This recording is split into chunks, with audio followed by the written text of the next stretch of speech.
join us, I'll say a few words about Bill Brands. H.W. Brands, also known as Bill Brands, also known as Professor Brands, is a author of, I think, a dozen, I was counting, books and histories and biographies.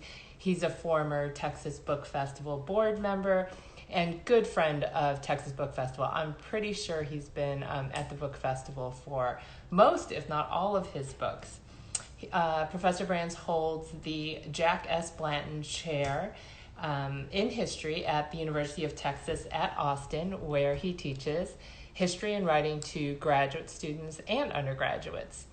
He writes on American history and politics. Several of his books have been bestsellers, and two, Traitor to his class and The First American, were finalists for the Pulitzer Prize. And I'm going to invite Bill to join us. And let's see if our technology today is working. There he is. Hi, Bill. Hi, Lois. Good to join you. Good to see you. Thanks for being here on Texas Book Festival's Literary Lunch Break. It's my pleasure. I'm always happy to support the Texas Book Festival in any way possible. Wonderful.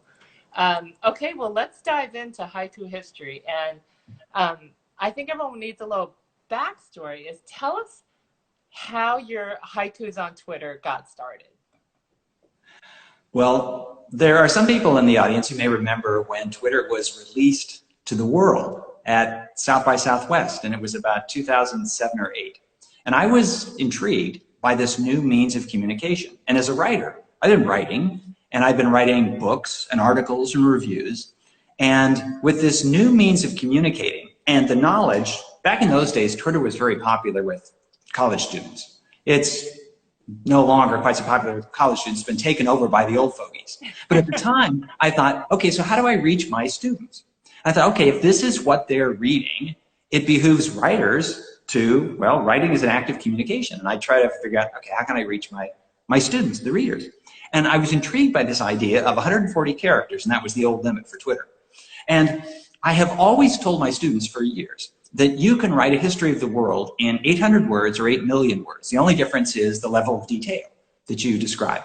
And so I thought, okay, well, maybe I'm going to try to do this. And it intrigued me as a writer. So if 140 characters is the unit, normally we writers think in terms of sentences or paragraphs or something like that, but 140 characters, this is a real challenge. Could you write a history of the United States 140 characters at a time? I thought, okay, I'm going to give it a try. But just about then, I was teaching a Plan 2 class at UT.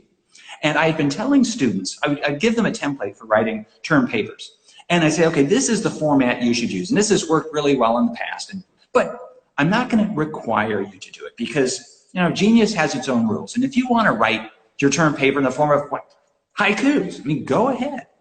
And I'd been saying this for some years, and one student finally piped up and said, Professor Brands, have you ever written haiku, history in the form of haiku? And I had to say, no, I haven't. But it dawned on me that I could put these two ideas together because a haiku, the 17 syllables of a haiku, would fit very neatly into a tweet. And so that's what I did. I launched in on it in about 2009, and it just went on and on and on. And I was approached by UT Press about midway through and said, well, if you ever want to compile these and make a book out of it, let's do it. So that gave rise to the book. I love it. So hearing the backstory about how this came to be, having done it and written, you know, hundreds and hundreds of haiku Twitter posts, is the haiku a perfect form for American history? Nothing's perfect. And there are advantages to all sorts of things. But there are advantages to Twitter, to the very short form. There are advantages to haiku as this poetic, this literary form. Now, when I started doing it, I thought, wait a minute, I have chosen the wrong literary form. Because when you think of history told through poetry, you think of the Iliad and the Aeneid and the Odyssey and all this. And these were, of course, originally poetic works. But they're a very different meter and line scheme because they're trying to build up some momentum to carry you forward. And I thought, what have I gotten myself into? Because the format of haiku basically makes you stop. Now that's, of course, the original idea of haiku. They're sort of contemplative pieces. They're supposed to be very short, and you just read it and you think about it. Archetypally, they were reflections on nature. And so this is, but the whole idea is to get you to stop and think. And see the image or the thing. That's right. That's right. Well, okay. So since you see the image, this is something that did come up early on. Should I include illustrations? And in fact, for the first several haiku, I put the illustrations on my website because Twitter in those days wouldn't take it. But then I realized that there's something that written description and photographic or artistic description, they don't work together because they're either superfluous, where the picture shows it all and you don't need the words, or they're contradictory. And so so it was just one or the other. But anyway, so the thing I discovered is that if I thought of history as a movie, as a film or a video, then the haiku didn't work because I couldn't build up any steam. But on the other hand, if I thought of history as a series of photographs, well, that worked. In fact, that worked perfectly with Twitter because I would tweet these things out about 3 or 4 times a week. So the readers would get just one, and then there'd be 48 hours till they get the next one. And so I didn't want to build up any head of steam because it would be all lost in the time lag between this one and the next one.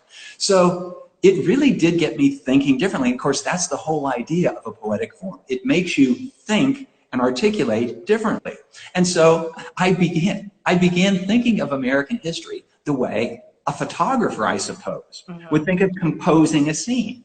And I've written history in all sorts of forms. Not all of them have surfaced and been published. I've written historical novels, I've written historical screenplays, and they wait to find their audience. But with screenplays, for example, because everything is shown, you don't have to describe it. You don't have to describe, you're wasting your time because it's going to be in front of the audience. But with a haiku, the haiku makes me sort of stop and think. So what I realized I was aiming for was the emotive content of these particular moments. And so ideally when they work, this is a moment in American history. And this is, I don't tell people how to think about it, but I sort of convey how I think about it and how I feel about it. Now, one thing I realized I had to do early on is I had to use little sort of tags that explain what this is about. Because poetry, especially haikus, is largely allusive. You can't say, okay, and this is Columbus landing in 1492. You have to convey the moment emotionally in the poetic form. And then I have this little tag after each one, Columbus lands 1492, that sort of thing.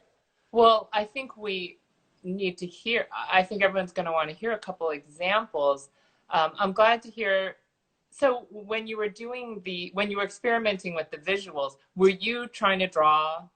Were you no, doing no, I was. Because then we would all just say, in addition to being a writer. Okay, well, so when I was coming up with the illustrations, I did it for the first 25 or 30, and I would just rip images off the internet.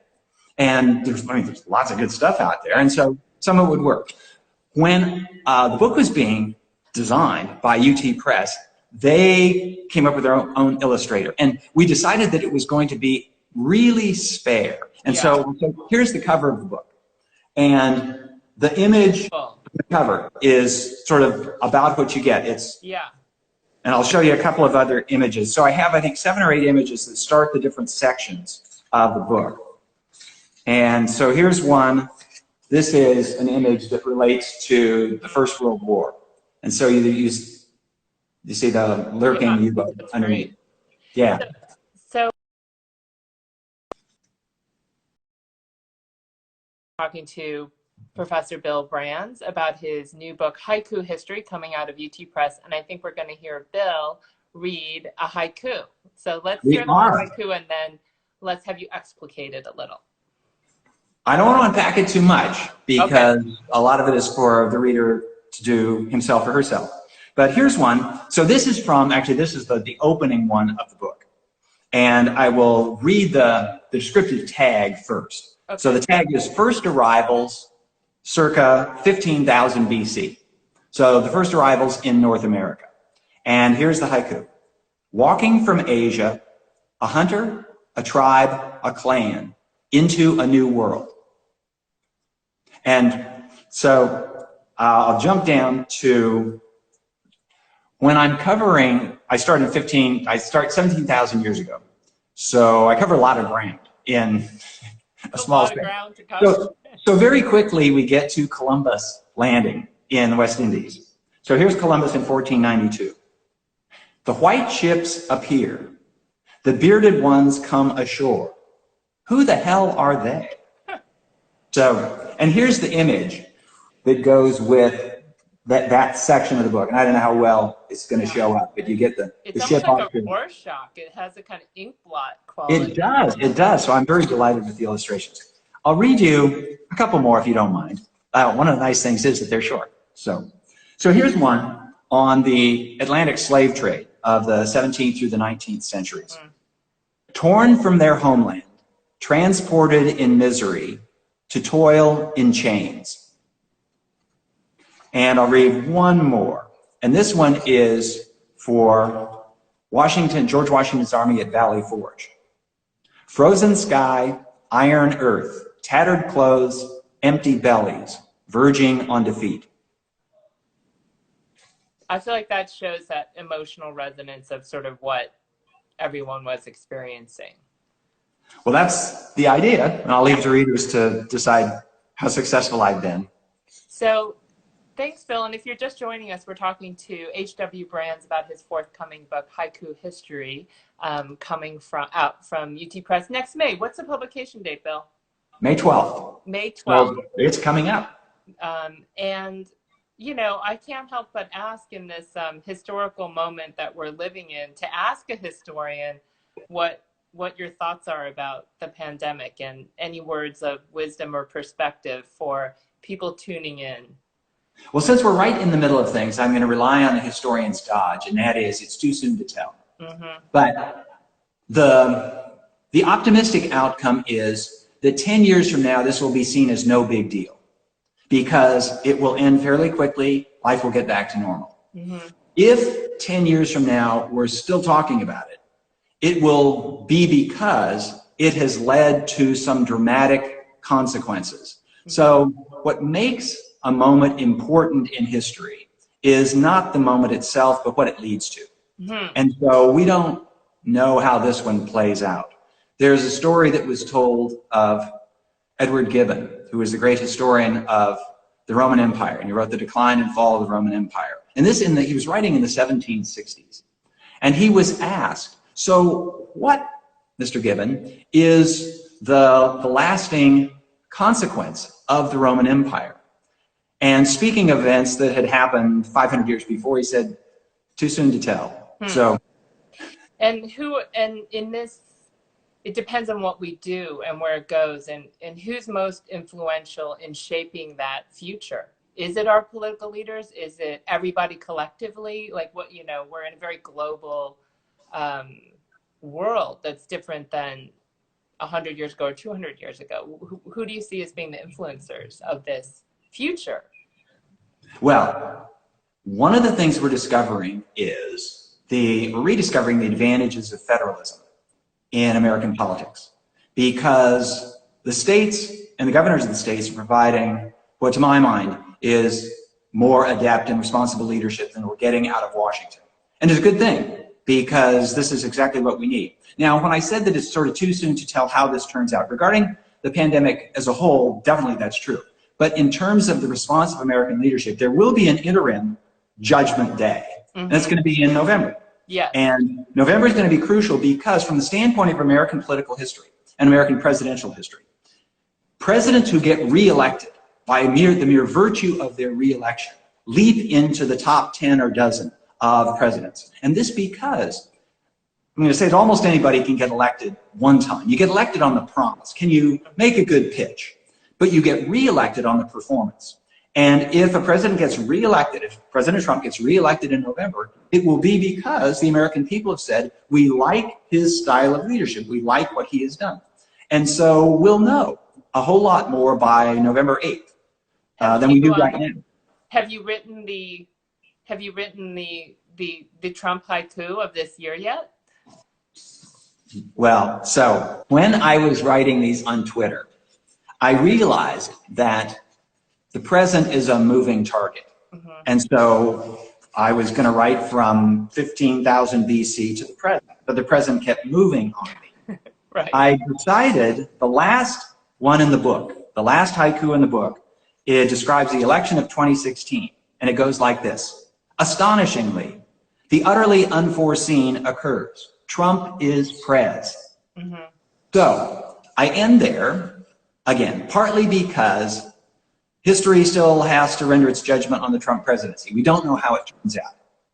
The other thing is, I will confess, that when I write about Columbus landing in 1492, I'm not going to upset very many people. Mm-hmm. Not a lot of people have an emotional vested stake in what happened then.